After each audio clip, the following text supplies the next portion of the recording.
Testing. All right. You can cut out that other. Hey, yo, aim. Yeah. Run it up, Blondo.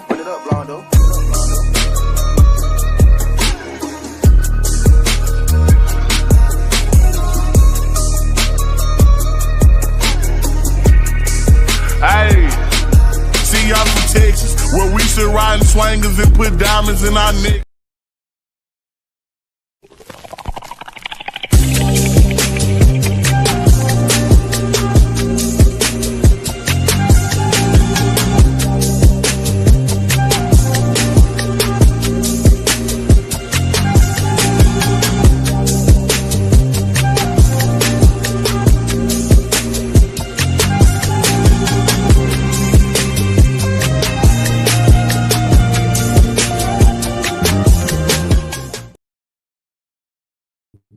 What's going on, everybody? This your boy Doc Holiday. I got my man Troy White with Gathering Old Men Podcast.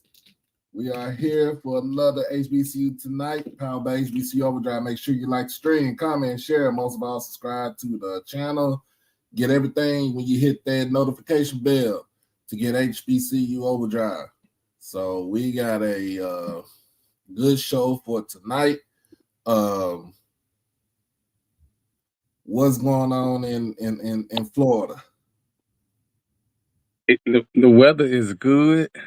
It ain't in the 30s and 40s, so it's beautiful. I just I want everything to be right so I can get down to B-roll. So fam, you can beat up on them alley cats. Yeah. It's I'm sure you're gonna get to it tonight, but we as HBCU media, we got to do a better job of uplifting our HBCU players, because I don't know if I can go through another year of the combine disrespect. This getting crazy. This getting crazy. All right. So, well, I would say this. I did get approved for the HBCU Legacy Bowl for next weekend, to be exact. So maybe I probably will be traveling this week. For next weekend. And I don't know when I'm supposed to start the new job, but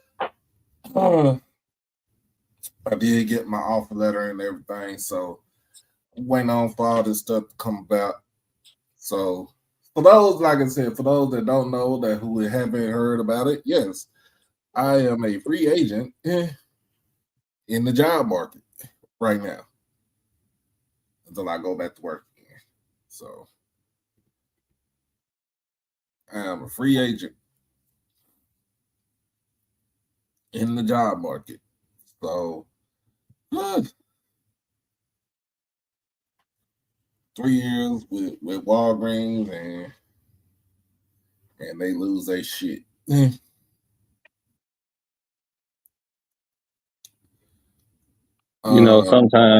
Sometimes God move you even when you don't want to be moved. That's true. That's true. So while I'm here, I'm resting my body, getting all the good sleep that I can get, cleaning up my place, making sure everything don't look, out of whack. Just doing good old stuff. But yeah, man, we're gonna go ahead. Let's go and talk about let's go ahead and let's hit us some pro stuff first before we head into our college talks. First and foremost, the fallout from the NBA Brawl, if you want to call it a brawl. That was love taps, man. That was just love taps. So, so Troy says love taps. I say, I'm gonna say it's ignorance at best. And NBA came down with I wouldn't call it the hammer because this is not like what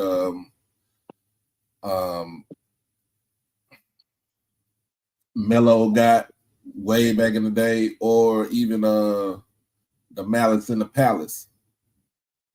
But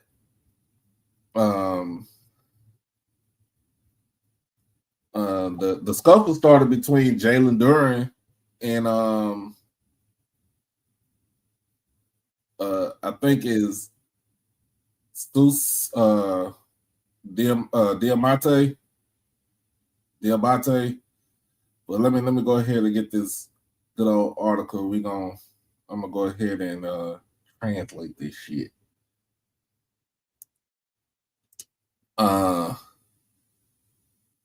wish they go back. I wish, you know what? I'm gonna be honest with you. I wish they would go back to fighting. Like seriously. I wish they would go back to fighting in the NBA. I want the Knicks to fight right now. There ain't no way Mitchell Robinson gets slammed to the floor and hands should be thrown.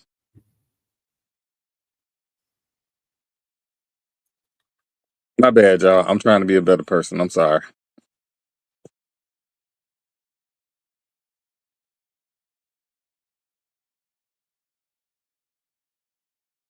He said he trying to be a better person.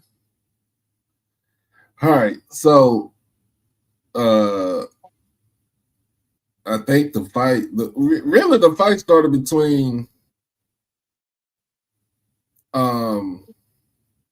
Duren and Musa Diabate from Charlotte. And then of course Miles Bridges jumped in because he was protecting his teammate. Where you know, I'm gonna be honest with you. Just like you said, it was love taps. It was love taps until ignorant ass Isaiah Stewart runs off the damn bench and goes at it with Miles Bridges.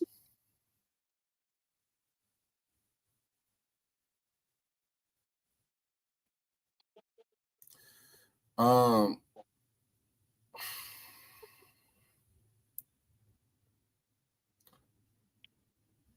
don't know, dude, because this is what he's been suspended multiple times.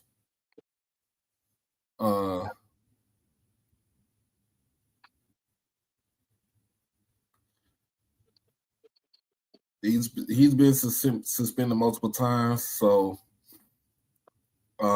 I don't know what I would want to know what to do about him because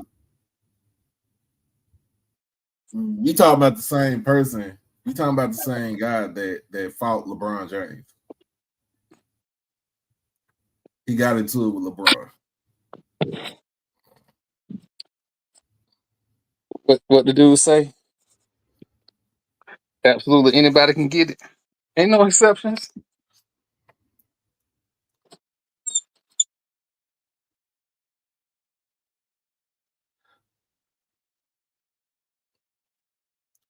Ain't no exceptions, but he went out. I know he went after LeBron. He's been in a couple of dust ups. He's pretty much on that court. He's pretty much a hothead. I'm gonna be honest with you. Be real with you. He's a hothead. Now, what I didn't get from him when y'all showed me that picture yesterday in the group chat, him, his wife, and was it a son or daughter? Troy, son or daughter? What he got?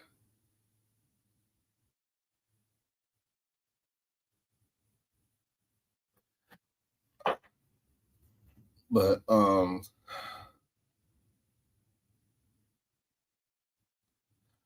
don't know. I don't know. I don't know what to do about it. But Isaiah Stewart got the most. He got the most games out of this. 7 games. Miles Bridges got. I think Miles Bridges got 4.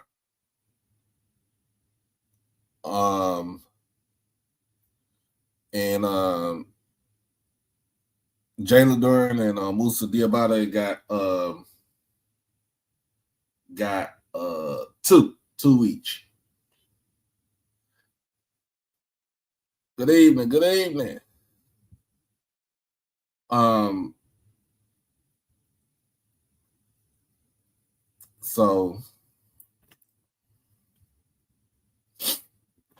So that is what's going on, and those suspensions started ASAP. So if they had a game today, I think most of everybody will have a game today and tomorrow because All-Star Weekend is just starts on Friday. So and then Jalen Duran is he's participating in the slam dunk competition. So I don't know what that is going to be like, how that's going to go down. But he's only suspended for 2 games.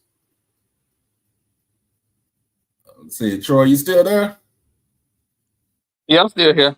I'm just okay. the microwave going. I ain't want y'all to hit the microwave. You good? Sure.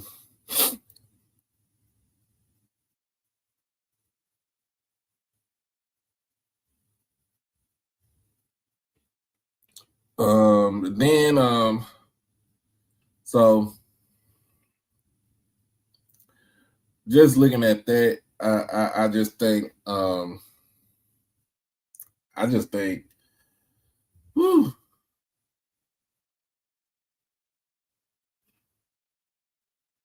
Man, the NBA got to decide, are they going to be serious about cleaning up the sport, or if they want it to be on the edges a little rough, because there are sports fans who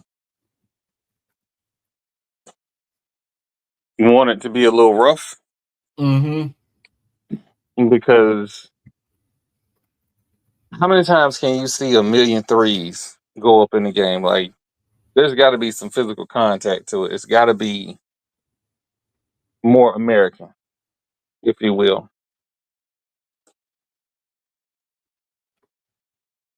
I think that's why. I think that's why there was a light sentence with the suspensions.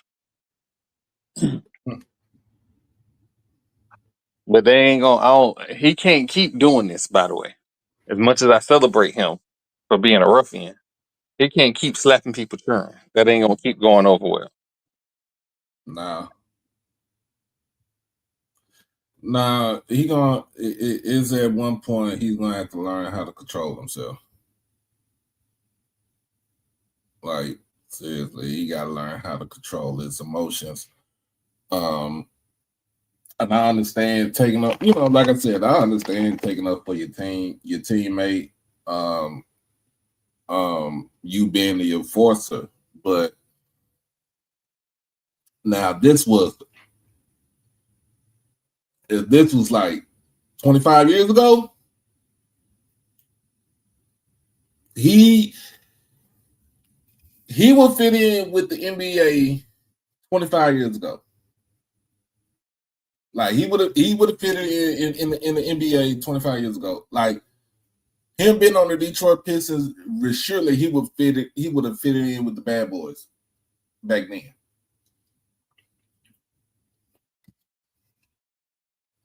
Hell, I think he would have fit in with the second iteration, Ben Wallace and them. I think he would have fit in with them. But nowadays, you really can't even do anything. You sneeze on the star player, you they might call a tech on you.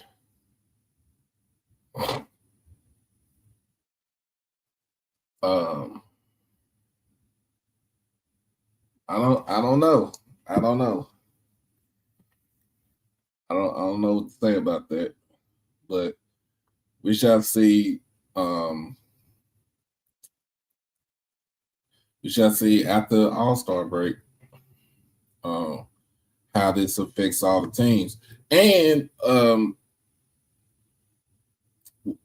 in that game, I think in that game, Charlotte was on a 9-game winning streak. Also, Con Knipple scored, I think, his 1,000th point in that game. That's a bad white boy. You're gonna get mad at me. Not too late.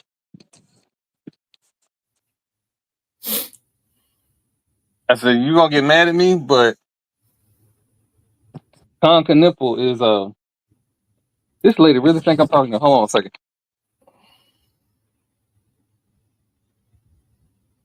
Sorry about that. I think Con Knipple. He ain't winning Rookie of the Year. No, he might not win Rookie of the Year, but his impact, he got a bigger impact than a man scoring 40 points and the team losing. But at the same time, Charlotte's in 10th place too. So let's not gloss over that either. Let's not gloss over that. They're in 10th place.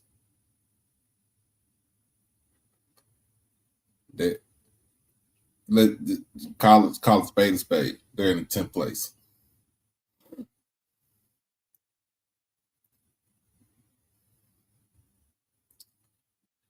But man, but let's go ahead and move on. Go ahead and move on. I think the Naismith Hall of Fame, the finalists have been selected. Candace Parker and Elena Delle Donne are going to headline the Basketball Hall of Fame for 2026.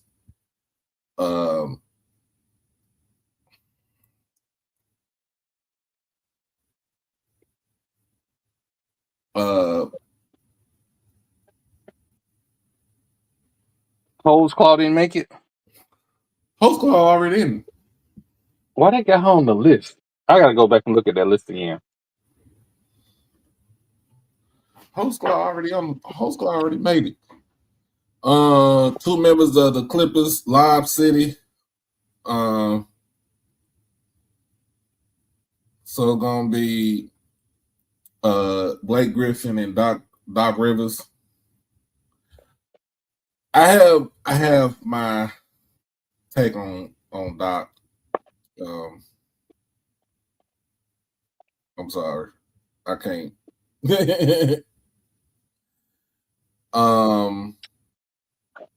Doc got a championship. Listen, the NBA Hall of Fame is not as hard to get in as other Hall of Fames. Let's keep it a book. So they headline the finalists. These are finalists. Okay. They got Amari Stoudemire is a finalist again. They also included Kevin Johnson, Buck Williams, Marcus Johnson, Joey Crawford, the official, and then Tyle Brody. They basically who Maccabi Tel Aviv, and Mike D'Antoni in the contributor category. Other coaches besides Rivers include Gonzaga's Mark Few, Houston's Kevin Sampson, and Jerry Welsh. The 1996 U.S. Women's National Team. That was who was that? Cheryl Swoops, Lisa Leslie, and company.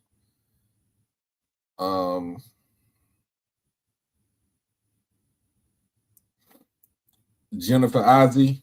Oh yeah, okay. Well, you did. It is Shamika Holsclaw. I thought she was already in there. Oh yeah, I thought I saw that. Yeah. Okay, so they'll announce the final class during the that weekend of the national championship game in April. Okay, and then NFL. Let's see, Seattle Seahawks had their championship parade today. It sucks, but I got to say, shout out to DeMarcus Lawrence. Played with Dallas for a long time. Couldn't get it done here. Goes to Seattle in his first season. And got him a ring.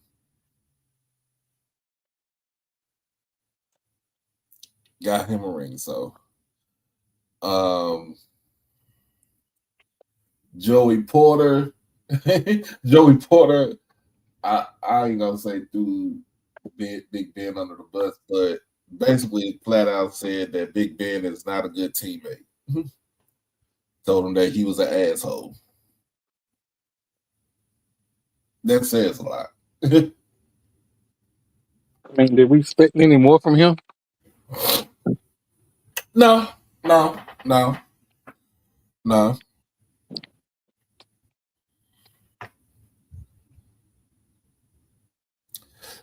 don't. I wouldn't expect anything more from Big Ben.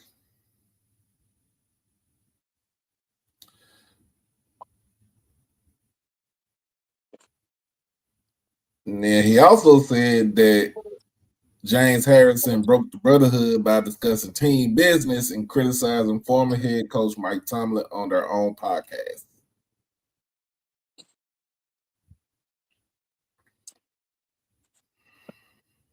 So these players that get their platforms have to understand that you don't just become player personalities, you become media personalities.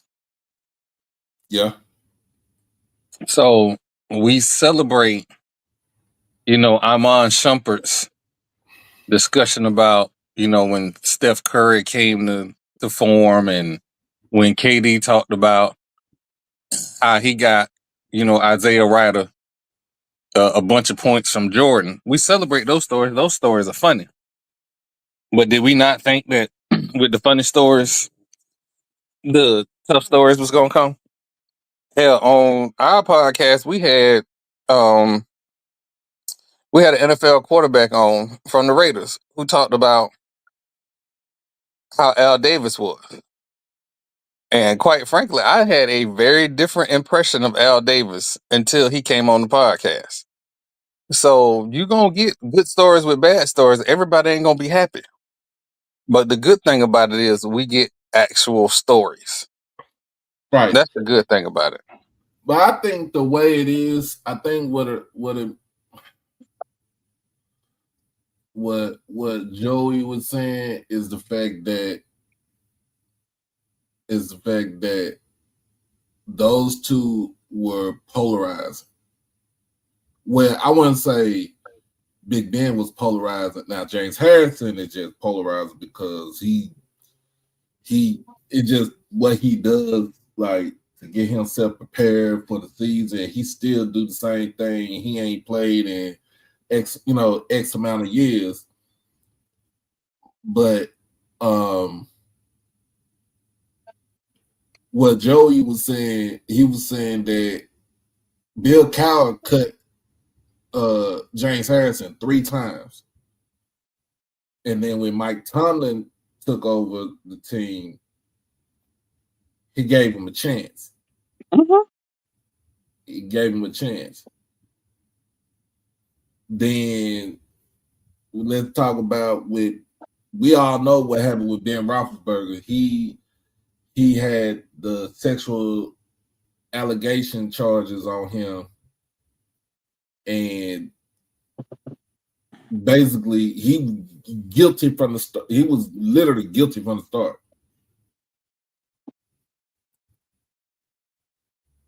Because then he settle. Yeah, he settled one. He settled on, so he that I mean, not saying you can say he settled because he don't want to go to court. That to me, in public eye, tells us that you did it. You guilty.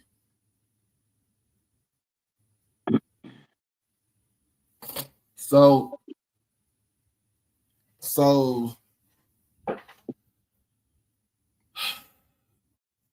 those two right there, I don't know. I mean, they're great, and I know they're going to be Hall of Famers one day.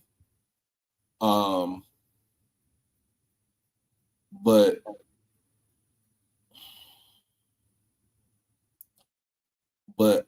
attitude reflects reflects leadership.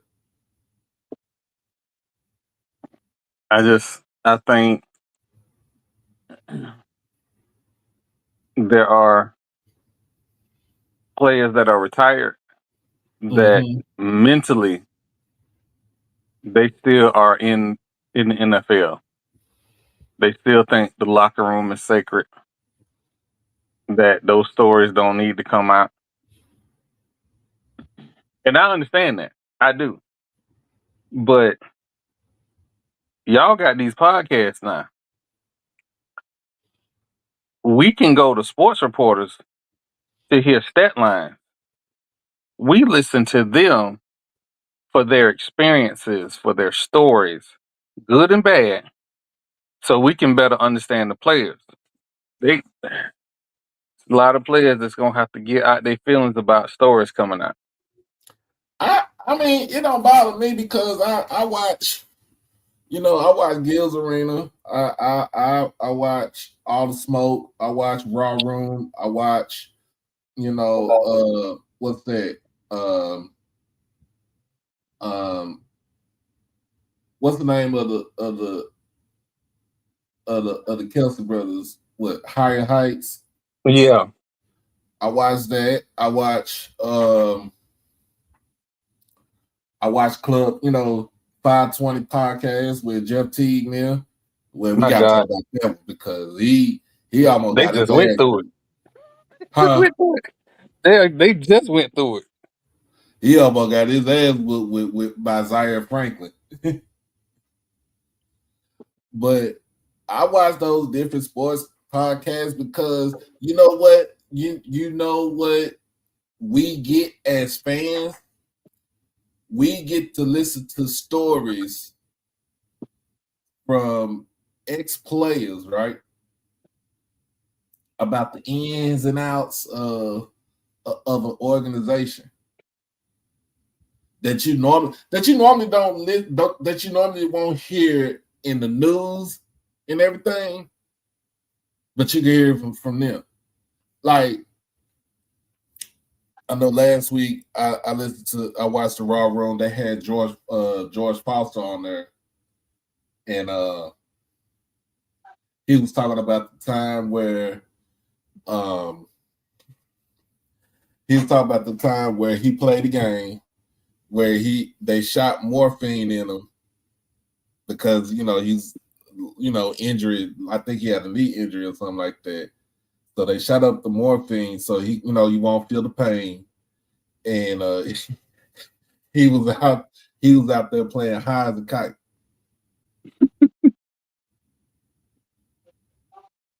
Like, just I listen to this and I listen to it.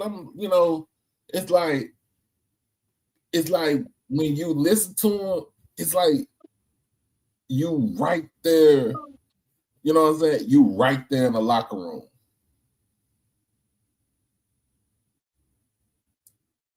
Hell, I listen to the Pivot podcast with RC and Fred and Channing. I listen to them. They talk a lot about what goes on in sports. Mm-hmm. It's a shame two boot skins on that show, but yeah. I mean, hey, it's two blue skins and a Bayou Bengal. So,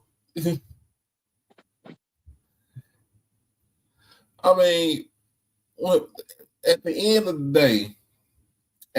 the day, these former players have these platforms to bring to us the experience of what they went through as players. How you can go through and see how contract negotiations are. You can see like what it means to have $120 million contract, but your signing bonus is like $75 million, right? Yeah. You can see how you can understand how until you play in an official NFL regular season game, your clock is just like in college. Your clock don't start until you play an official regular season game in the NFL, or your clock starts as soon as you jump ball in a regular season NBA game or something like that. You know what I'm saying? Like, hell, I wish they have more. They wish they have podcasts for old baseball players. I watch it. Listen, I would pay good money to have a Barry Bonds podcast. Come tell me, sir, what was you doing during the Balco scandal? Did you take anything? Because your head was not that fucking big when you was in Pittsburgh. It only got big when you brought your black ass to San Fran.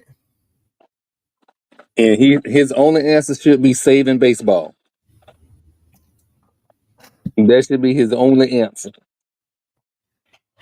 Because we saw that before with Mark McGwire and Felix Sosa. It was going baseball. on, but remember, they had just came off a strike and a lockout, and the fans were still pissed.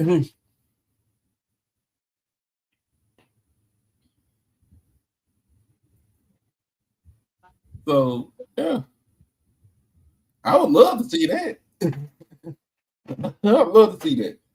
But before we get into the rest of it, man, I'm gonna hit this good commercial break. We'll be right back, y'all. Stay tuned. It's your boy Doc Holliday. Become a subscriber on HBCU Overdrive on YouTube, and you can follow me on all social media platforms at HBCU_Overdrive on Twitter and Instagram. You can catch me on TikTok at Holiday1925 and on Facebook under my real name, David E. Smith Douglas. Also, when you become an exclusive family member, you get all the membership perks. You get all the exclusive members only videos, early access to new videos, member shoutouts, and members only live chats. And also, you can get birthday shoutouts on here and win member when you become a subscriber.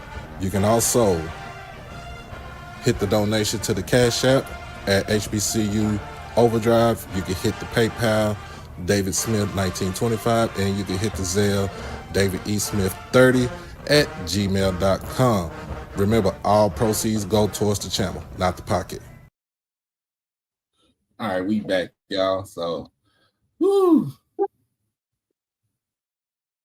We are back. So we got more. We can talk about this. We got more HBCU schedules being released right now. I think I just had it in the group chat. Let me pull that up right now.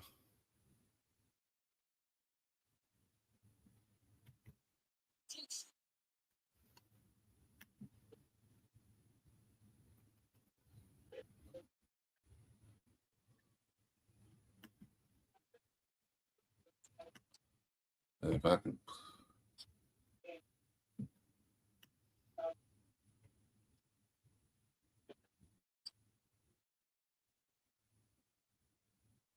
I know you're gonna talk about North Carolina Central schedule. That's what I'm talking about. That is a very interesting schedule. Very interesting. Um,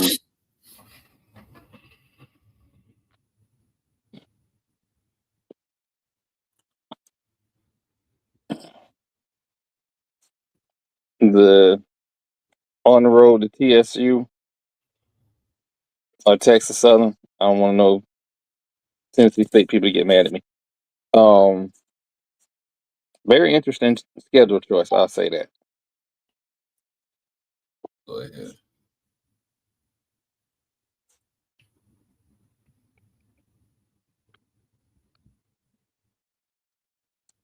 But that's what A&T do. A&T look for the early season road games um, against the HBCU opponent. They play FAM. They play Alabama State. They look for that. Um, I kind of wish they would have played FAMU this year, but it is what it is. All right, so this is North Carolina Central's. This is their schedule right here. So they start out August 29th, head down to H-Town, take on the Texas Southern Tigers, aka Third Ward Tigers. And then they are at home against Elizabeth City State, which is a CIAA institution. So they're gonna have their one. So they'll have their one game against the CIAA team. So I will give them that because they were former CIAA opponents. And then they are hosting North Carolina A&T in the Aggie Eagle Classic. Let's just put it like this: the last 2 years they played in the Classic, Central has scored over 60 points in both games. They are on the road at Gardner Webb. Also, they have a FBS opponent in East Carolina, so they will be in Greenville, North Carolina.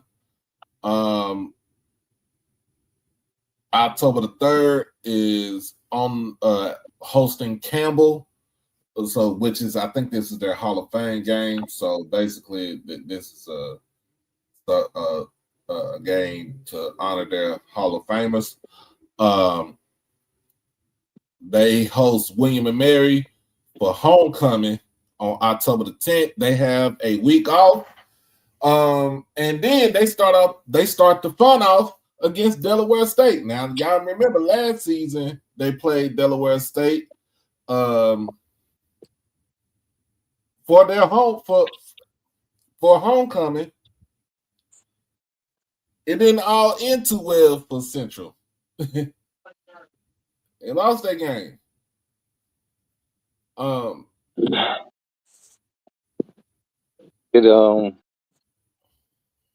That was a bold strategy. But I mean, shout out to them. Everybody that I talked to from Central is all about competition. So shout out to them for playing Delaware State for homecoming. Then they are hosting Howard at home. And then the next 2 weeks, they are on the road at Norfolk State. Hopefully, Michael Vick has a much more improved team this season than what they had last season. November the 14th, they are on the road in Orangeburg to take on the defending national champs, South Carolina State.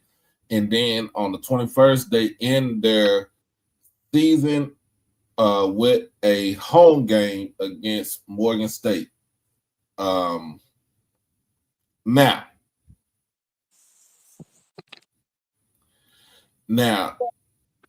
that is because this will be the second year in a row that Central has taken a trip into Texas.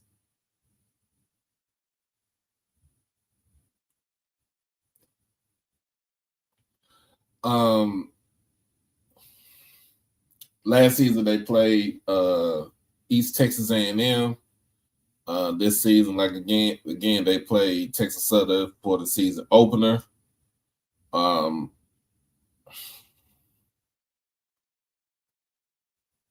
way I'm looking at this, if they can keep up, I'm gonna be honest with you. If they can keep up with East Carolina, watch out for them in when conference play start. I would say that. Watch out for them when conference play start. If they can keep up with East Carolina, of course they're going to be Elizabeth City State. They're gonna steamroll them. The Texas Southern game is going to be real iffy because first of all, they coming into Texas at the end of August. It's going to be hot as hell. You're going to be in Houston, so it's going to be humid too. So let's add that caveat up in there.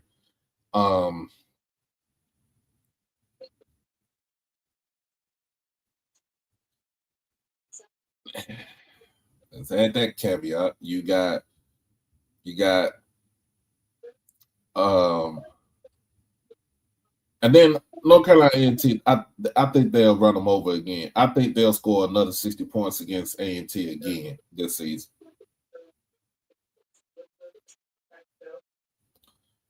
Campbell is not the same team that we thought they were.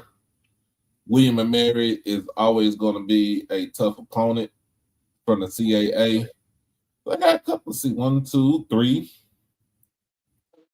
I got 3 games from the CAA. The CAA. They got a game. They got a team they played from the American, and then a CIAA. And here, of course, against Texas Southern and the SWAC. So I give them this schedule. This is a favorite. This is a very, I'm going to say, very interesting schedule. But this is a schedule that's good. No matter what. Now, I want to talk about this schedule.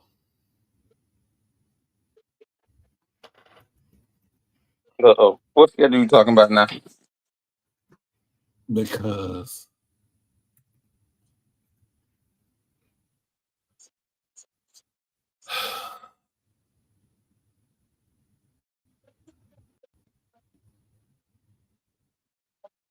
I won't talk FAMU schedule.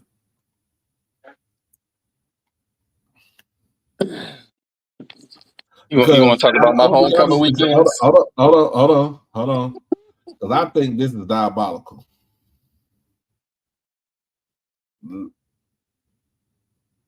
In fact, let me find that.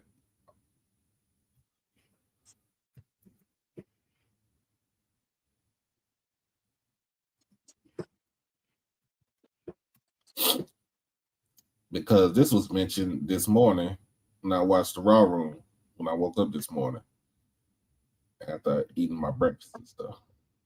I hope they wasn't talking about the Miami game.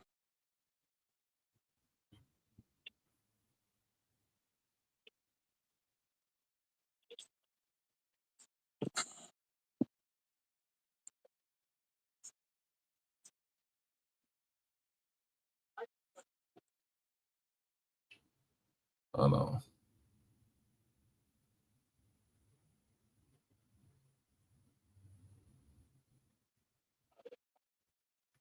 Here you go. Yeah, I'm gonna try to watch this because this is something that they talked about. This is and it's something that's kind of you think about it. It's important.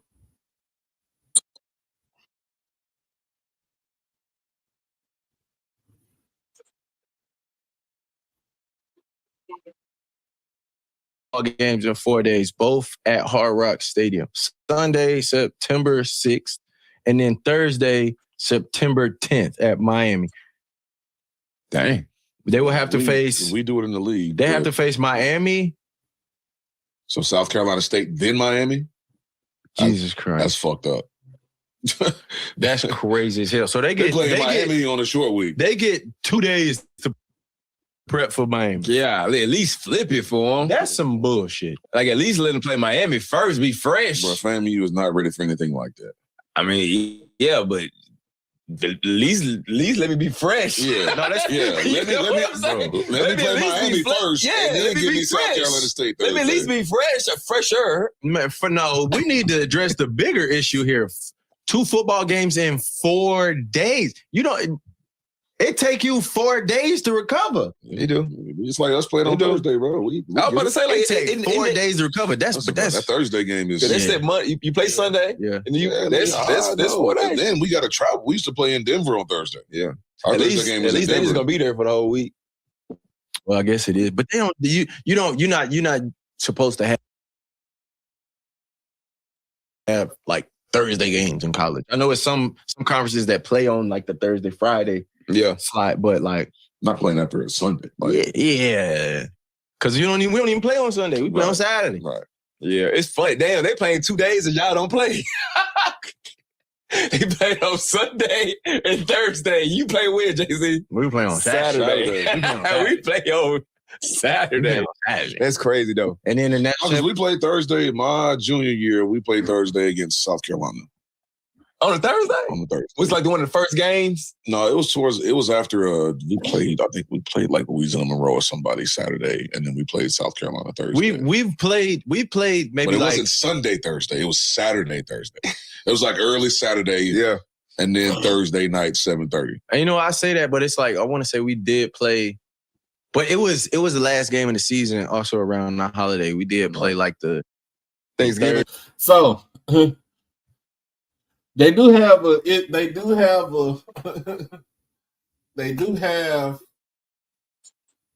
legitimate beef because I don't know if we talked about that, right? Yeah, we did. We talked about it, and I told y'all why that happened. And I understand because that's the Orange Blossom Classic against South Carolina State, right? Mm-hmm. And then the turnaround, and y'all not going. They're not going back to Tallahassee. No. But to play a game on Thursday because of the ACC playing fucking games on Thursdays. They're playing games on Thursday, Friday, Wednesdays. The ACC is to blame for this. FAMU is the collateral damage between the nonsense going on in the ACC. Miami has a Thursday game and a Friday game. Florida State has 2 or 3 Friday games. This is the ACC, and I haven't looked at anybody else's schedule in the ACC. I'm scared to at this point. But I highlighted this a couple weeks ago. Florida State is playing Florida on a Friday, on Black Friday. So y'all usually play on the Saturday. Think about it. We usually play Saturday, Thanksgiving weekend. Weekend. We had 1 Friday game, and that was because there was a schedule issue. But 99% of the time, we play on Saturday when we play Florida. So this is the ACC. This is them in that bad media rights deal. This is the ripple effect of it. Remember, you got conferences now that play on Tuesdays. Because otherwise... The MAC has always played on Tuesdays. Yeah, I'm just saying. So the fact that the ACC is now moving games further away from Saturday, stop calling yourself a Power 4 if you can't play the majority of your games on Saturday. Let's just stop doing that. But we can't say that because the Big 12 play games on the Fridays too. Yeah, but they don't consider. Do they consider the Big 12 Power 4? Yeah, they are They are part of the Power 4. And again, see how crazy it is? We have let ESPN run amok. Absolutely run amok. The Big 10 is the only conference that got common sense that they don't have to deal with this. We have to deal with this. All of the SEC games damn near on Saturday. No, the Big Ten do the same thing too. They play on Fridays also. Then we in dire A lot straits. of school, a lot of conferences are playing on Fridays. Where when you think about it, Fridays are usually reserved for high schools. And it should be that way. Who played? We talked about this last year when Central played South Carolina State on a Friday night, 5:30. This is out of control. But this is the game. This is the game of football now. We can't help it now. This is the game. This is what you I see say in the this. game of football. Miami aside, the Miami game aside, because that's a money game. Outside of the money games, get the sales reps, sell some ads, and put everything on Swag TV for the swag. I don't know. I don't know what the MEAC got going on. I don't know what they got going on. But let's sell some ads, man. They selling something because I done seen the cryptocurrency little ads about 30 times. So they selling something. But let's get some more. Let's get some more ads sold. Cause it's now, please forgive my outrage because I'm gonna be in Miami that whole week. So it's gonna be a good and a bad thing. Cause, you know, but yeah, that's crazy, man. Absolutely crazy. And I understand the economics of everything, but mm, it's very difficult to sell out a Friday night, Thursday game.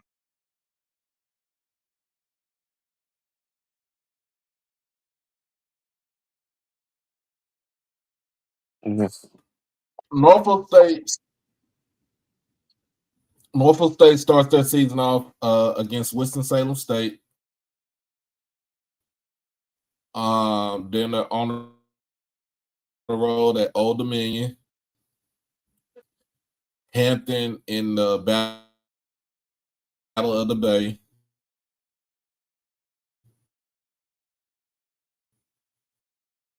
They are at Robert Morris. They got Virginia Lynchburg, and then they play at North Carolina, and then they start their conference game. Is this a safe space?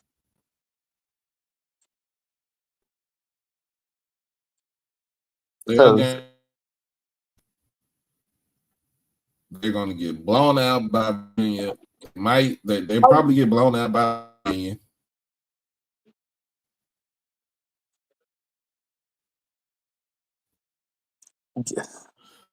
You always have this to say, ain't over yeah, here. I'm just so Lincoln went out of the football business and people picked up VUL. There is a CIAA team. There is a SIAC team that needs a money game.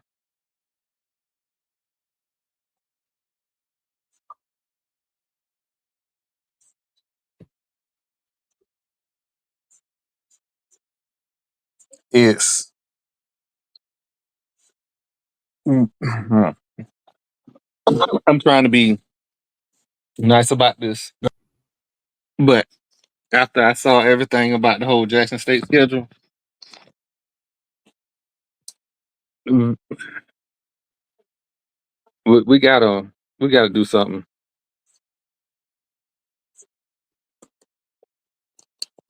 We gotta do something.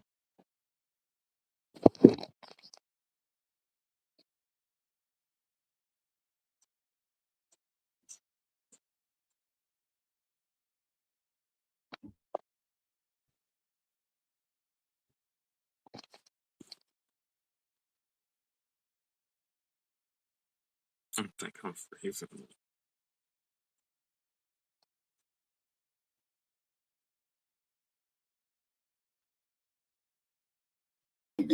by nobody but the NC. Was it this NCCAA? Something like that.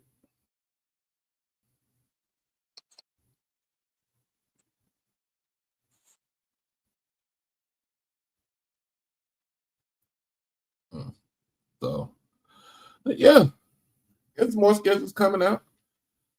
Whew.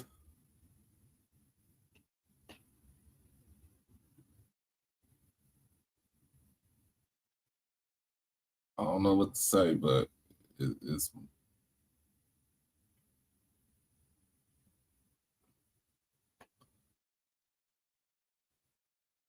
people are releasing their stuff.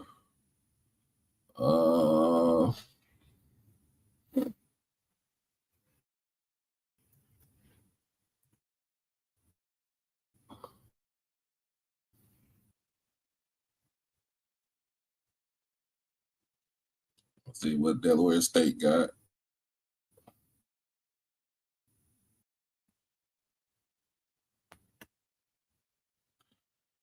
Okay, so they got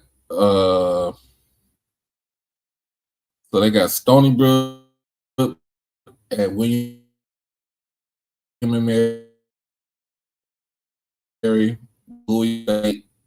They go to South Florida. They start conference play.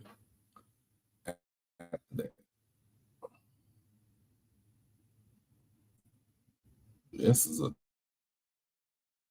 difficult schedule. That is a difficult schedule right there.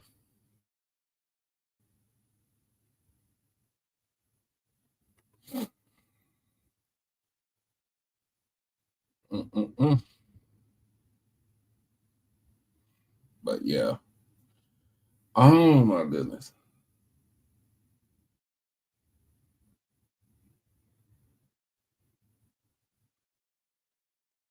Yeah. In a sense, I think some of us in the SWAC, we need to step our game up with our schedules. But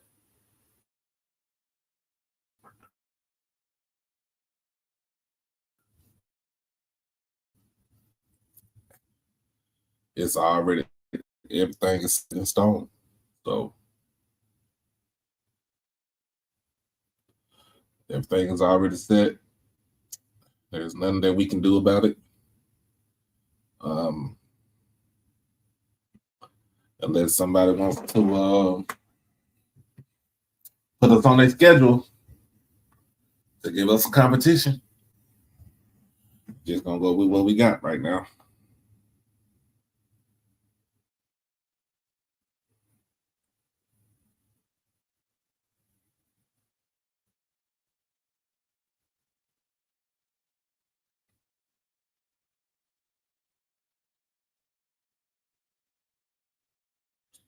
Oh yeah. Some other things we talk about too, but it's Wednesday, it's hump day. Everybody got shows and stuff tonight.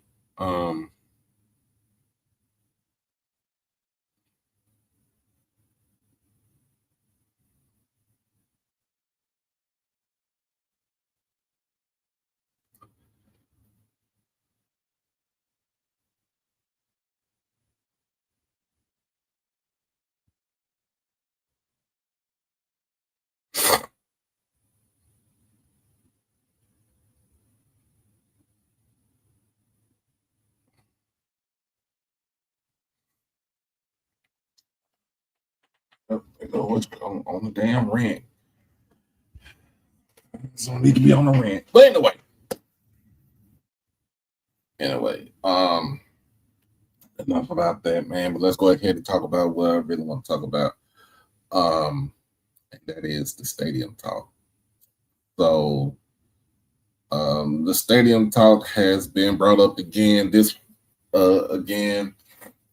time by Councilman Kenneth Stokes in Jackson. And he's basically saying that He's basically saying that the state and the university need to come together and come to some sort of agreement to where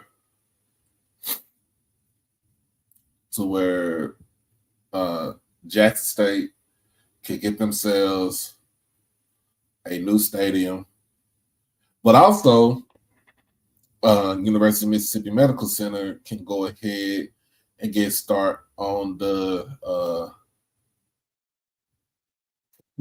Research Institute.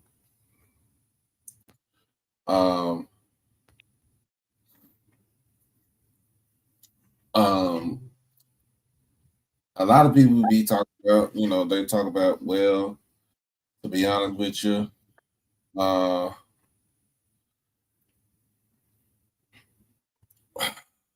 we need to have a stadium that's 40 or 50,000 seats.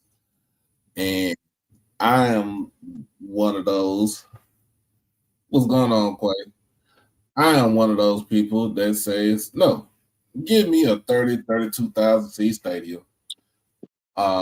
Somewhere primarily, I wish it would be on campus, but if not, primarily close to campus where you don't have to drive a long, well, not a long way, but a ways to get to the place. Make it fan friendly. Make it have all the accessibles. Make it ADA. Make sure it's ADA compliant. Make sure that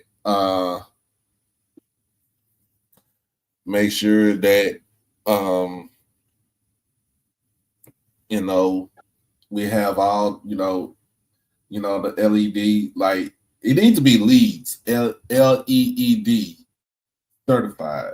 Get it up there, get it to that.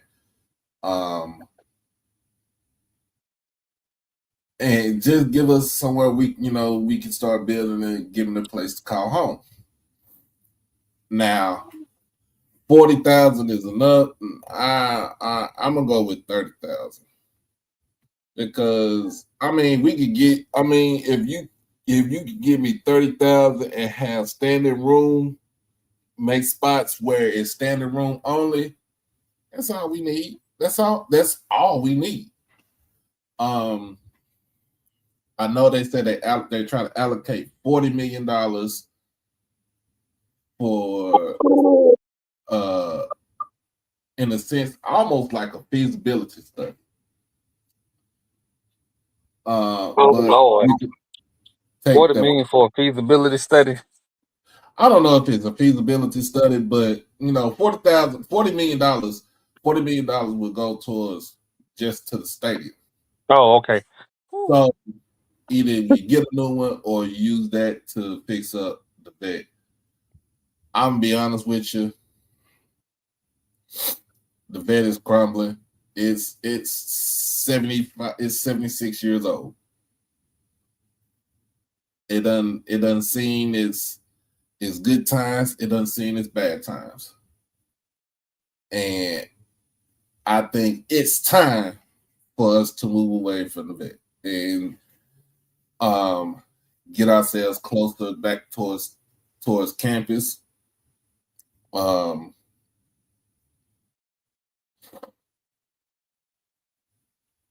Nah, I think I asked.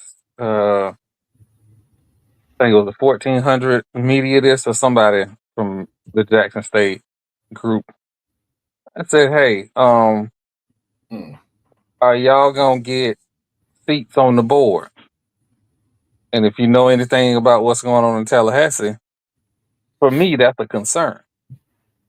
If y'all are gonna uproot, even if it's in the benefit of Jackson State, if y'all gonna uproot where you are so that they can put a medical facility in place, they got to put y'all on the board so y'all can be on track for R1, be on track for AAU and all this other, scientific research stuff." Oh yeah. I would say that too. You know who you sound like? It sound like my man Jerome. He talks about that all the time. He talks about that all the time. But as far as within a sports sense, after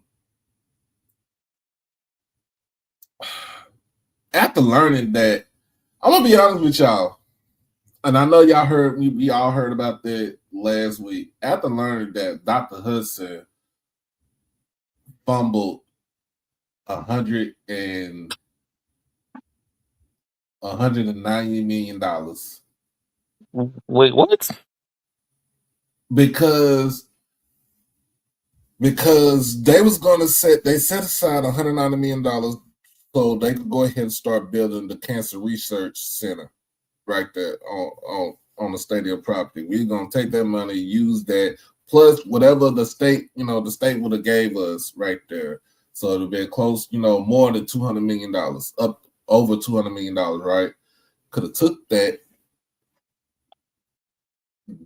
find the fucking land, and go ahead and get stadium built. But Dr. Hudson he fumbled that. He fumbled it. Fumbled it. I mean, Y'all got to see him in the street. there's a lot of people that want to see him in the street.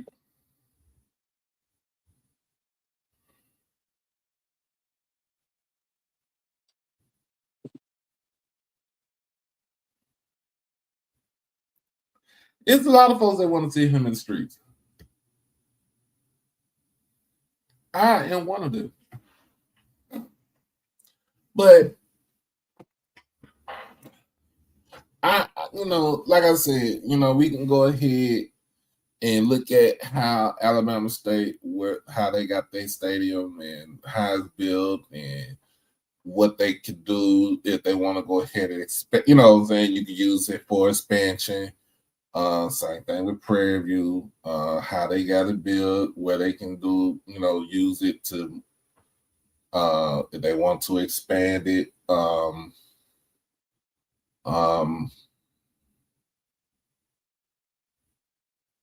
I'll be honest with you, it ain't like, well, I'm gonna put it like this: Prairie View don't draw nobody. Alabama State draw a lot of people. They got a fan base. I'm be honest with you, FAMU got a fan base. Just hey, that metal bleacher looking high school stadium that they had down there, that shit be rocking. Y'all think y'all be lying? It be rocking with 20-some thousand folks up in there. Wait, what are you talking about? I'm just saying. I'm looking at to where how you can take it and with your fan, the fan experience and the design and who was the construction company that built, especially with Alabama State and Prairie View, because they're the two new, what I'm saying? They're the two newest stadiums in the conference.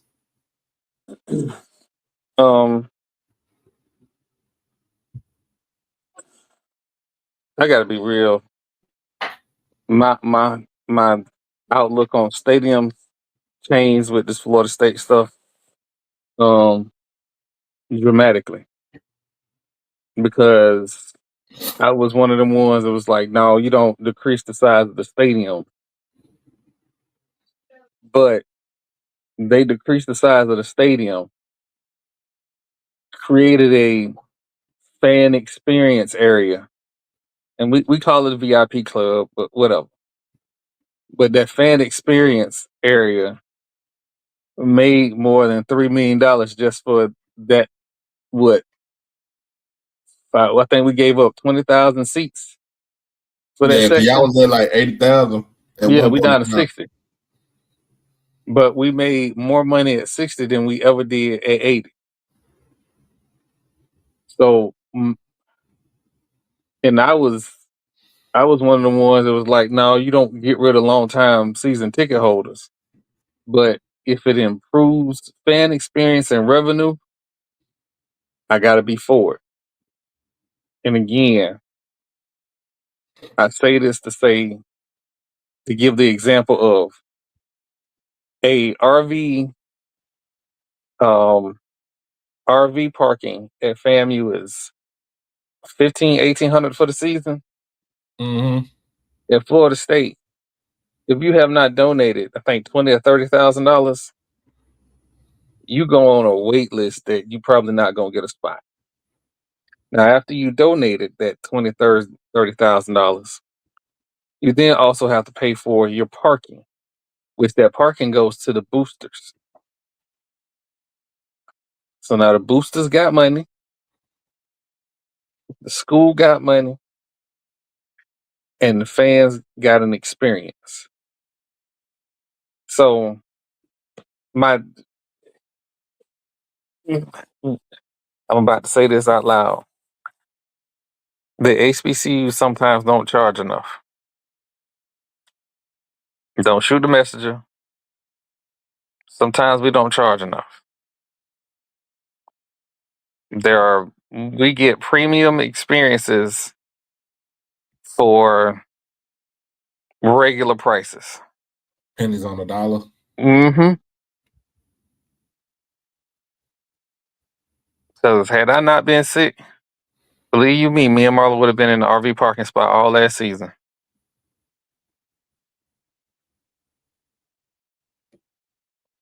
And it might be that way this season. So, but we can like I think people tell me that Prairie View got like this amazing tailgate experience. Make people pay for it. Norfolk State do, but they doing it now.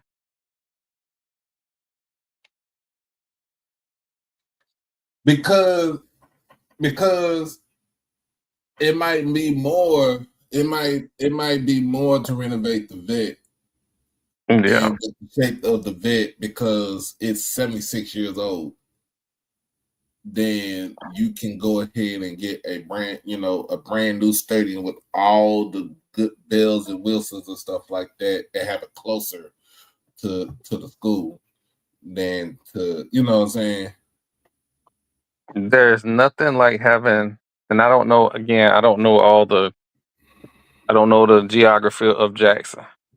But if you can have a stadium either close or on campus, it's a different experience. Very different experience. Um, people Now, when like I was in Stephen F. Austin, the stadium was on campus. Yeah, the stadium was behind the door, and I stayed in. yeah. So it was, it was accessible.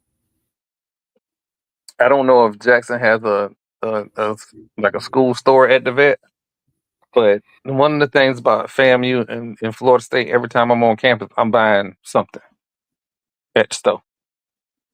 Like they getting my money. Now I'm buying stuff off Perry Street too, but I'm getting something from campus. I'm taking a picture at the dorms that I used to hang around that's still there. I'm making sure those experiences are. I'm sharing those experiences, especially with Ash with me. I'm making sure he understands the experience is just not just football, but the academics and the time that I had and all of that. So that you can't having a on campus stadium is amazing. Also, be better than the Ibis. 'Cause they can never get an on campus stadium.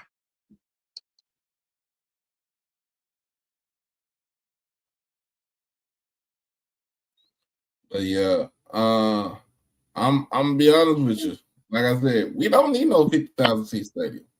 I mean, We don't need no 40,000 seat stadium. Give me 32,000 with standing room only. y'all need to understand there are like schools that are building like 30,000 seat stadiums that are FBS. I think USF Stadium is going to be like a little over 30. So, 50,000 is a lot. And when you can, I'm trying to say it without saying it, it gets really expensive having big stadiums. It do. It does. That's a lot more. That's a lot more you got to do with a big stadium. Like, yes, there you go. We can model the stadium after Tulane. Yes, that's a good example right there. Another stadium you can model after, I know one here in Dallas, at UNT. UNT, you can model after UNT. Hell, you can even model the stadium where SMU got. The only thing SMU changed up was that open end zone that they had. They built their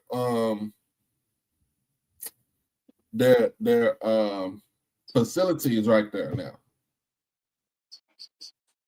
It's in the south end zone, and it faces towards Mockingbird.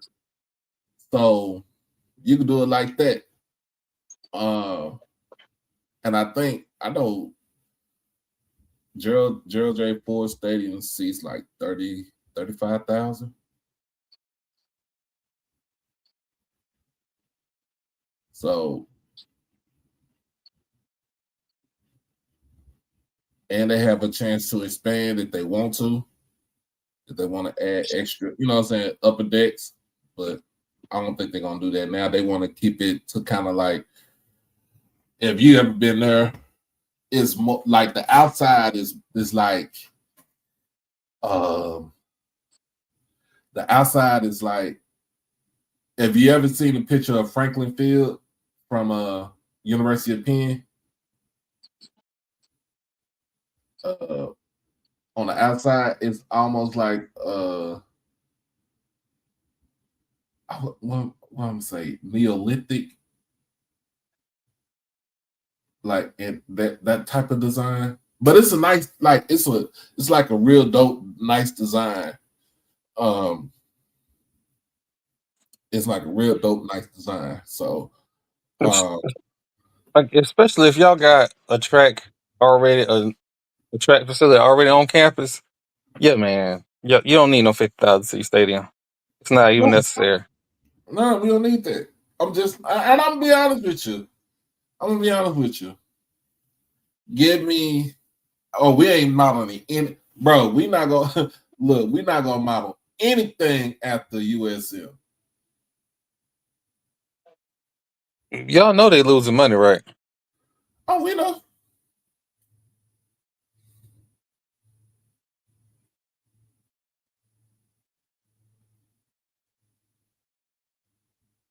Hey, shut up and bump. It's gonna take 40 minutes anyway. It's gonna take 40 minutes anyway. We're not talking about like standing in line for concessions. What I mean by standing room only is like, if you ever came here to Dallas, you ever been to AT&T Stadium, we have like in the entrance parts on each from each end zone, right? You have one spot that's standing room only, then you have another side on the other from the other end zone that's standing room only. That like it's more like, we call it a party pass. Like that you can move around and everything, but how you watch the game, the way you watch the game is from that, you know what I'm saying, standing up with your beer, whatever, and you watching from the big jumbotron. That's what I mean by standing room only. And you can also use that area because I know a school that has alumni meals at their football games, and they charge $50 for all you can eat. I mean, not $50, $150 for all you can eat. And you just, How many people though? I think is it one? It's either one. I'm sorry, it's $220 for the season. It's $220 for the season. So you pay like $220. No, it's $220 a person. You pay $220 for the season, and And you're not getting like no just stadium food. You're getting catered, well catered meals. Um, and at first, like I said, at first I was like, man, that's too much. It's me, the blonde haired lady and Ash. But when I actually went and they having, nice meals, you have breakfast and then they switch it up, or brunch or whatever. Then they switch it up and it's depending on what the game is, they switch it up and you having lunch, or it's lunch and then they having dinner. It makes sense and it's through the course of the season, it makes sense and it's affordable because what I was spending at the concession stand anyway, I'm you spending the 220 during the season no matter what.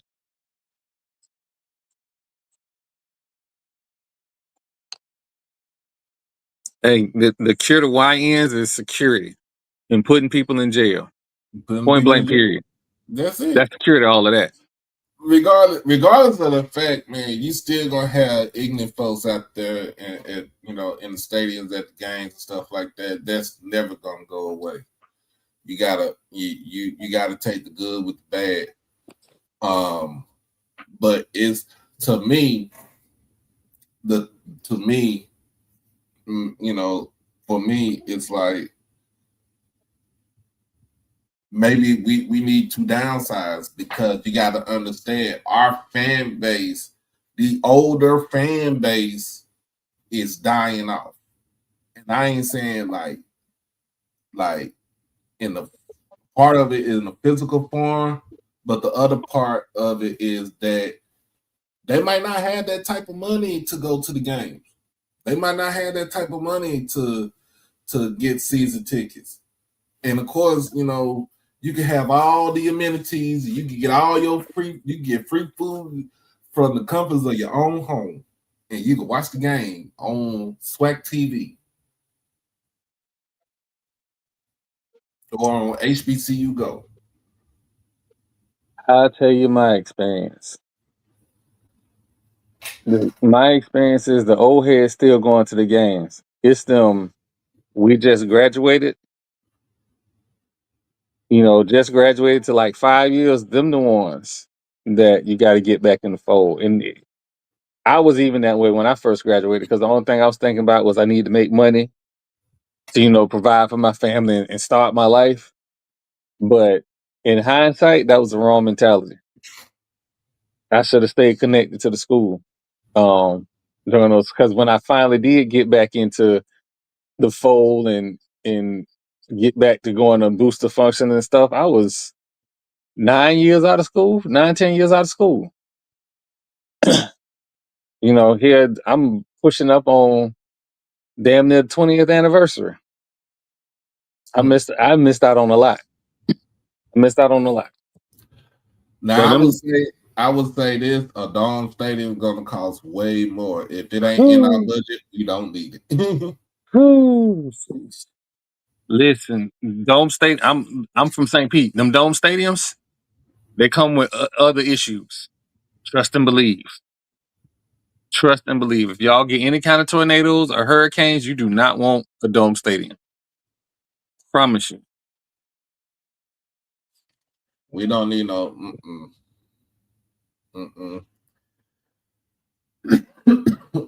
So maybe, and then maybe too, they can build, like I know other stadiums like they have awnings like for soccer, so to keep the sun out. But in a sense, I also say another example you can use is Protected Stadium in Birmingham, UAB Stadium. The new is new. It's pretty much fairly new. They only seat like 30. I think they seat like 30,000, and it's in the middle of downtown. It's in the middle of downtown Birmingham. It's you know where it's at, Troy. It's literally across the street from the convention center. Yeah. It's literally. I'm gonna be honest with you. It's literally across the street from the SEC building, from the office, their headquarters.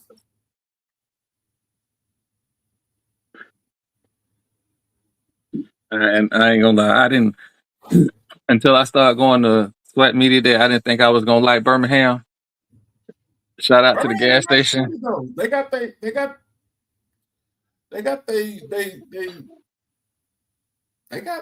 things that like regular other cities have, the problems that they have, but it's still it's a cool city. Oh yeah, yeah. Love me some Birmingham now. Absolutely love me some Birmingham. So anywhere I can get good food, I'm gonna be happy. So I would say this. We need stadium, preferably 30 to 30.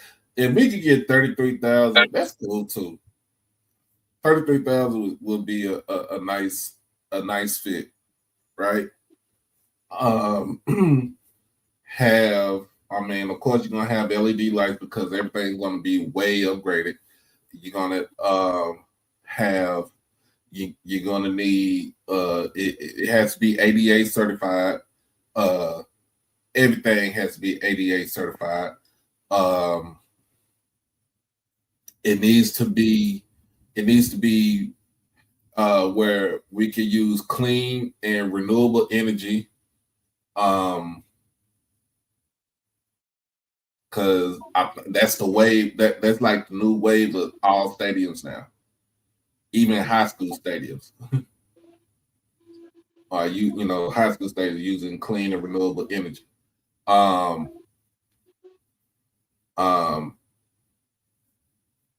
Build some luxury suites. Build some luxury suites.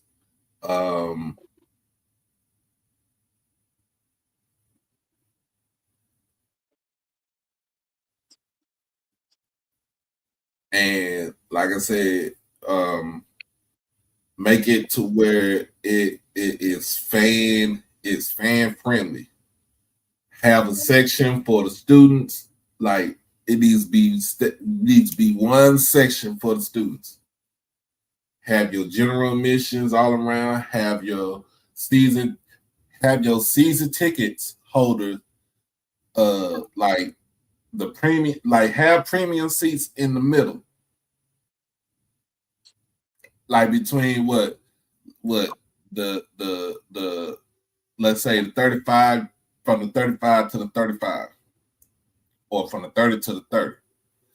Like have premium seats like right there. Have you could take the old, like you could literally take the old scoreboard jumbotron from the vet and bring it over there. Like you can do all this. Make the amenities. You got to be up to date. It got to be first class in a sense. You don't want it to be nowhere near like second rate. You want to try to have a stadium that beats out Ole Miss and Mississippi State and USF all put together.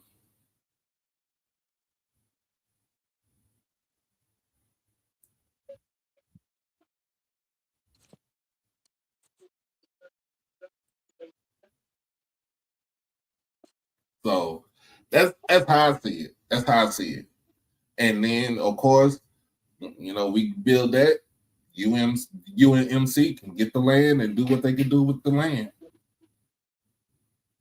And build the cancer research center, and it'll be a win-win for the city of Jackson, because once you build that, now you bring in more people, you can get more jobs there, you can build around it.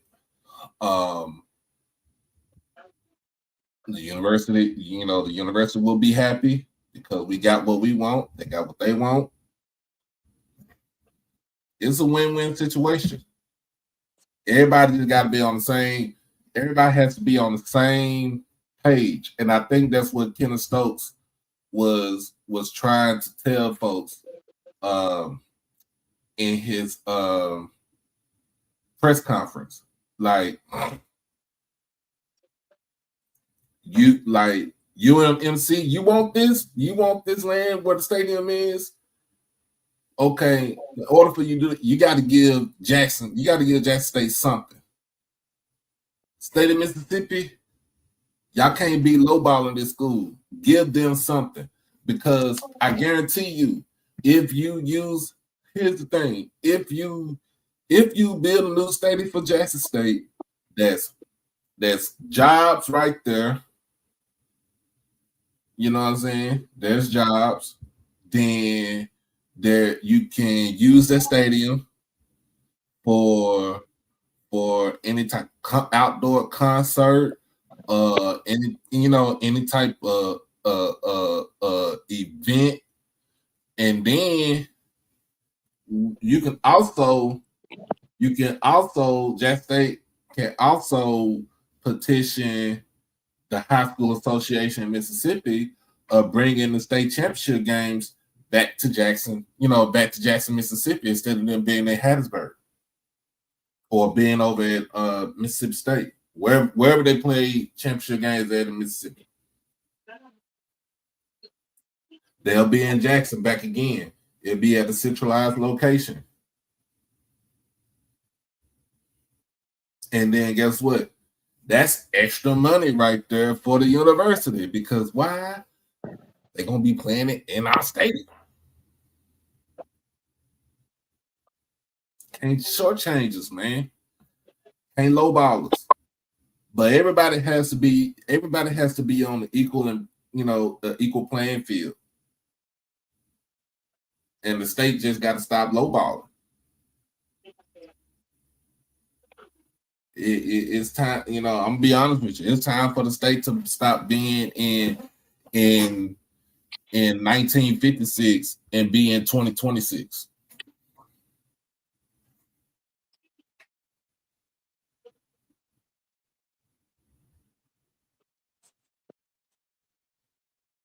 I mean, I can say I'm just saying it, but I mean, if they could come up with somebody with private donations and everything, we can do that too. The state just gonna give us they're gonna give us chump change for the construction. Everything else should come from private donors. So we got it. So we, as in the university, have to get on the ball with that.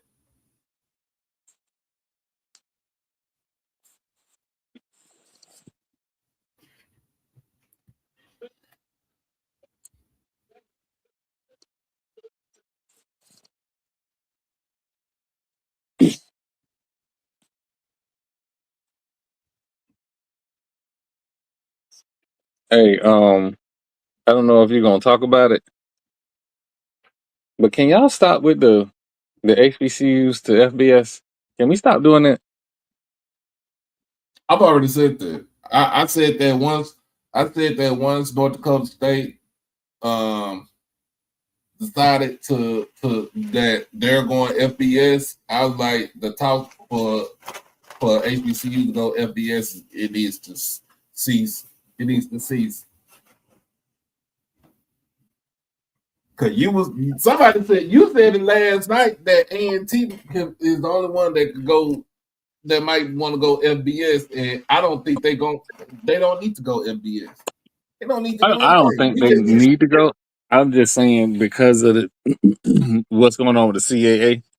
But like, I just want people to stop throwing FAMU up in that discussion, because I still remember that the alumni board meeting when the president of the FAMU Alumni Association said, "I'm still paying bills from that failed FBS." 2003. Yeah. So yeah, no, we still paying them bills. I'm good. I'm good. I've already said that. We don't need to go up. We need to stay where we at. We good. We good where we at. We had the $5 million to move up, and somebody give us an invite, and it's cool. We ain't got that right now.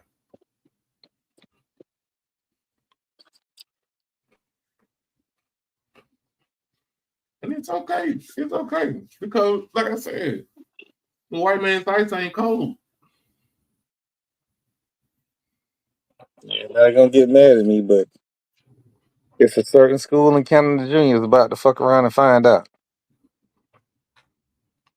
They'll be all right. Yeah. They be all right because they been. I'm gonna be honest with you. They've been disguising themselves as an FBS school for like the last 40 years. But I agree.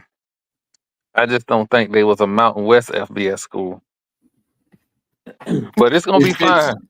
It fits them geographically though. Oh no, I know that. I'm just saying, it's gonna be fine. Their only issue is gonna be travel to Hawaii. That's the only, and that's with anybody. Traveling to Hawaii ain't cheap. SMU found out. A bunch of teams found out that travel is one. Maybe they Hawaii might is not have to expensive. travel to. Maybe they might not have to travel to Hawaii for the first season. That'll be the good thing. What is going on with Kanye and Anthony? That'll be a good thing. If they ain't got to, like I said the other night, if they ain't got to go to Hawaii, that's a blessing. That is a blessing.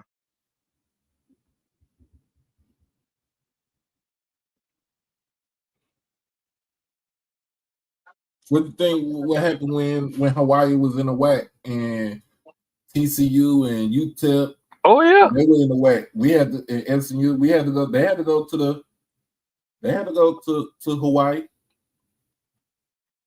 It didn't bother What? them. Well, TCU was in Conference USA. I forgot about that. It was in Conference Yeah. USA. No, they No, was but in the whack too. They was in the whack too. My bad. But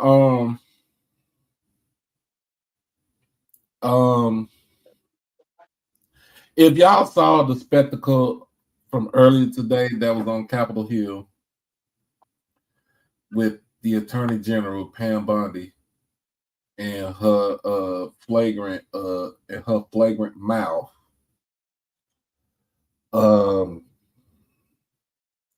it seemed like those Democrats and some Republicans wanted to go up there and go to her and choke slam her into the damn table. he make Florida look bad. And then, and as always, in good old fashion, grand fashion, from my good old state of Texas, Miss Jasmine Crockett read her for Phil.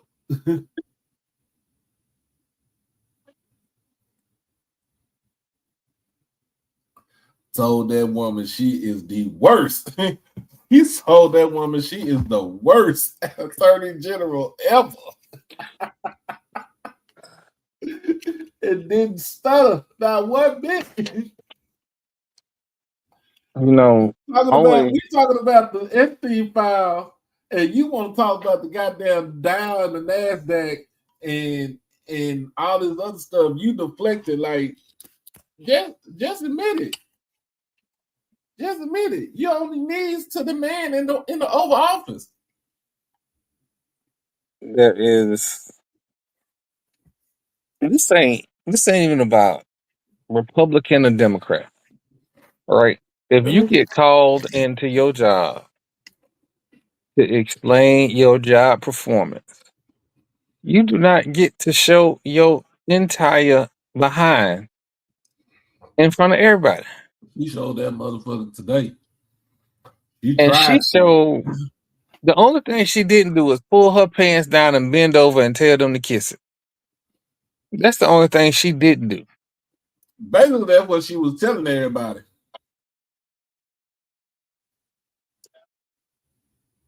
And it Yeah, oh, she did tell off on herself. She snitched on herself. what you did. We see when you're playing outrage, you forget that common sense gotta hold the day. And she left common sense at home. Shit, she ain't had no common sense when she first got the damn job in the first place. Y'all gon' this gonna sound terrible.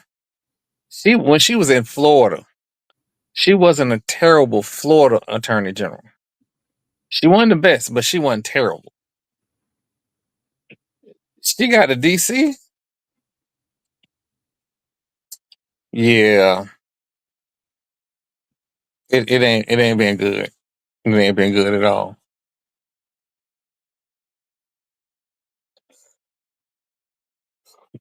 And me saying that she wasn't terrible is the biggest compliment I can give her. There's a lot of people that wasn't terrible when they was state attorney generals. But once they got another position of power, you figure out that this motherfucker is horrible as leaders.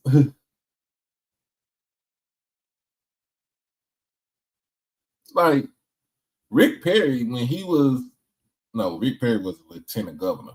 My bad. So he really didn't have that much power like that. But once he became the governor of Texas, it was on and popping for him. Hell, even when Governor Hot Wheels was the attorney general, motherfuckers call him. They used to call him Uncle Greg because he the attorney general is in charge of child support, right? So all the women would call him Uncle Greg. Now this motherfucking governor, y'all hate this nigga right now.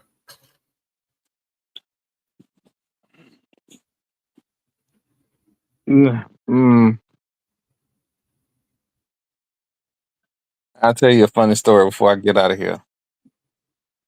So when my older kids was young, I was on child support. And back then, every so often they could apply for an increase in benefits. So my judge was the harsh judge because he had to sit in jail for 24 hours behind child support. So when people came before him on child support, if you're familiar with Tallahassee used to have a pawn shop and a place called Mike Beer Barn.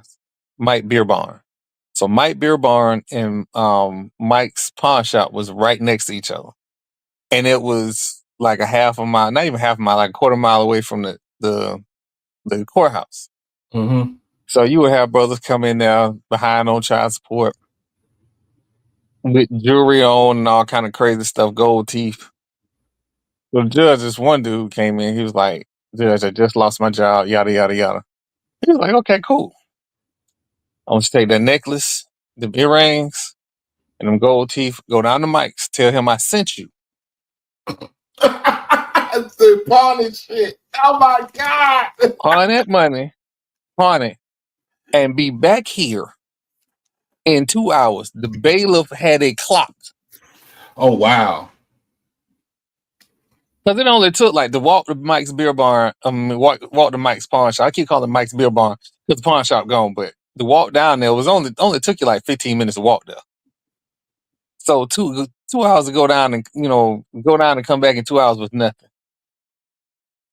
And then he would end it off by saying, "If you don't have my money, stop and get you a toothbrush."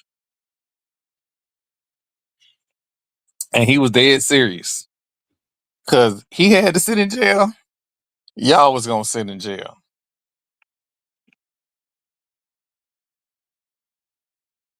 Hey, Ronald, that judge was dead serious. Like, people who, old school Tallahassee people, know about the pawn shop. He was dead serious about that.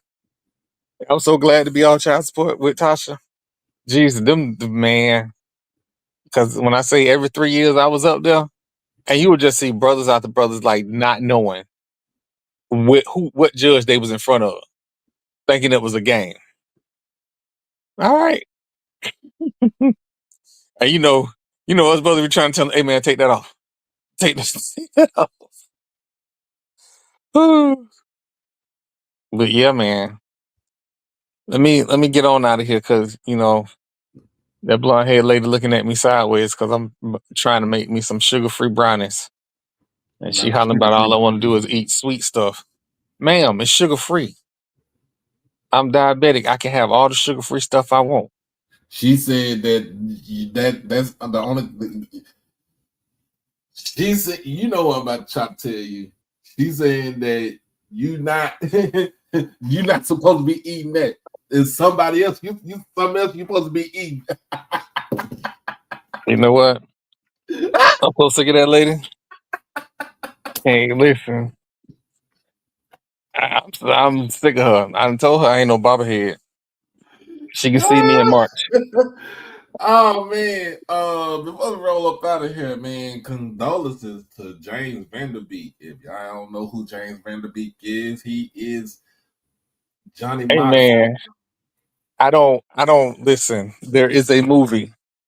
I don't normally say the N word, but I'm gonna say it in honor of James Vanderbeek. There is a movie called The Good Sell Hard, Mm-hmm. and Ben Raines is in the movie, and he in his hotel watching like they all the other salesmen like looking at movies and porn and everything else. Ben Raines' character is looking at Dawson's Creek, and he say as soon as they roll the credits, James Vanderbeek, my nigga, and I just fell out. Rest in peace to James Vanderbeek, man.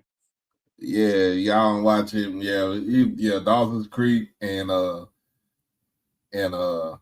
Varsity Blues.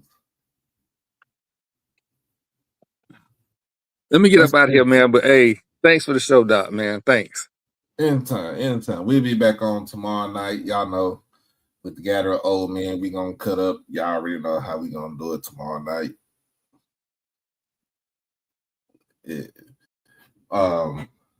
But yeah,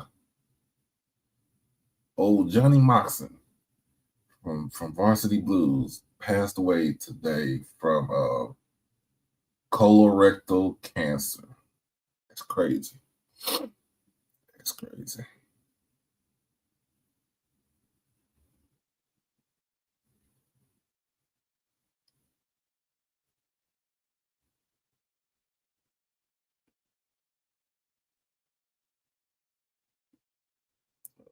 Crazy. But anyway, man, we're gonna get up out of here, y'all. I appreciate everybody for joining me tonight. We'll be back on Friday. We'll be back tomorrow night, and then I'll probably be back on not Friday, but more likely Saturday. Yes. Take our stubborn asses to the doctor. Yes. Also, I got to see I'm gonna see what my new schedule is gonna look like, because, like I said, I did get a new job. This time I'm working at CVS. I'm gonna be working with CVS, so we shall see what's up with that. What's up with my schedule on that? But it's not gonna take me away from doing what I love to do.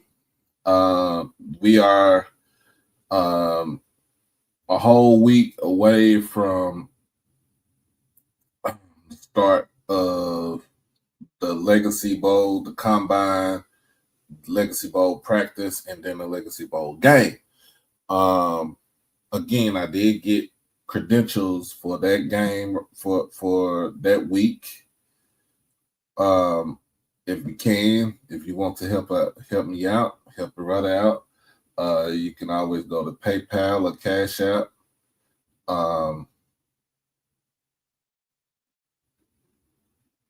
Start off donations. I appreciate everybody for joining us and tuning in. But as always, y'all be blessed, y'all be safe, hug your loved ones and love on your loved ones.